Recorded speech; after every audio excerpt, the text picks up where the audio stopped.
retour après la trêve internationale, l'OL s'impose à Rennes et lance bien son sprint final en Ligue 1 Conforama. L'OM ayant fait match nul, ce bon résultat conforte la 3e place lyonnaise, le club marseillais étant désormais à 8 points. Pour ce match, ni de 3-5-2 ni de 4-2-3-1 mais un 4-4 de losange avec Nabil Fekir en 10.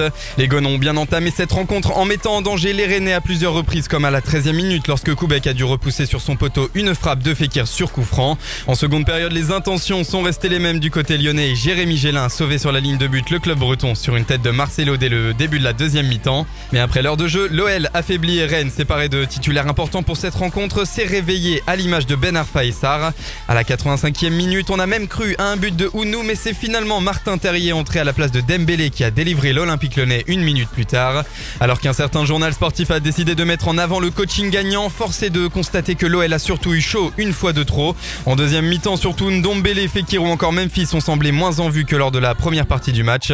Le grand héros de ce Rennes-Lyon, c'est bien sûr Terrier, buteur comme lors du dernier match de Ligue 1 contre Montpellier et comptant désormais 5 buts dans le championnat cette saison. Mais on notera aussi la très belle prestation de Léo Dubois. Pas appelé avec les Bleus alors qu'on pouvait s'attendre à une première intégration au groupe de Didier Deschamps ce mois de mars, le latéral a été très bon et a offert une nouvelle passe décisive.